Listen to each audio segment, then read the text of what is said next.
Mavis is a diesel engine who works for the quarry company shunting freight cars in their sidings.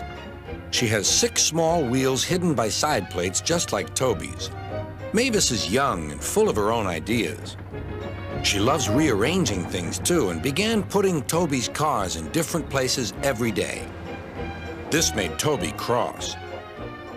Freight cars, he grumbled, should be where you want them, when you want them. Fiddlesticks, said Mavis and flounced away.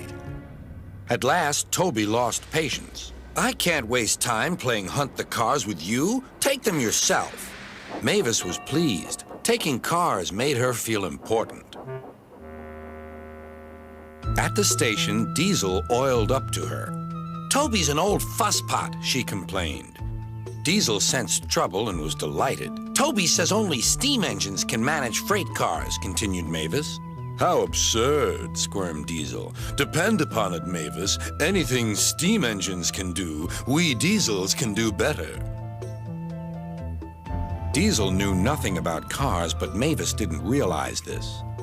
Toby's line crosses the main road behind the station and for a short way follows a farm lane. Frosty weather makes the muddy lane rock hard and very slippery. Toby stops before reaching the lane. His fireman halts the traffic at the crossing, and then he sets off again.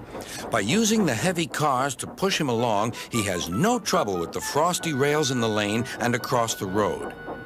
It is the only safe thing to do in this kind of weather. Toby warned Mavis and told her just what to do. I can manage, thank you, she replied. I'm not an old fusspot like you. The freight cars were tired of being pushed around by Mavis. It's slippery, they whispered. Let's push her around instead. On, they yelled.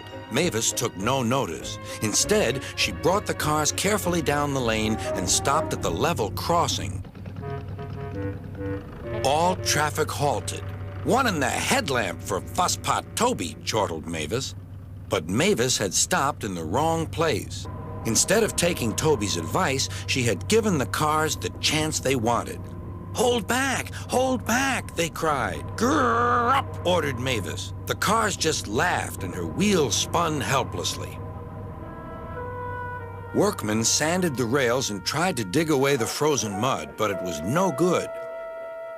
Everyone was impatient. Grrr, wailed Mavis. Toby was in the yard when he heard the news. I warned her, he fumed. She's young yet, soothed his driver, and she can manage her cars herself, interrupted Toby. They're your cars, really, his driver replied. Mavis is supposed to stay at the quarry. If Sir Topham Hatt finds out... Yes, said Toby thoughtfully. He and his driver agreed that it would be best to help Mavis after all. An angry farmer was telling Mavis just what she could do with her train. Having trouble, Mavis? Chortled Toby. I am surprised. Grosh, said Mavis.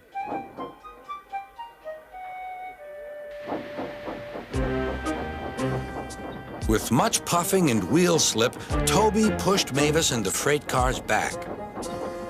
The hard work made his fire burn fiercely, and his firemen spread hot cinders to melt the frozen mud.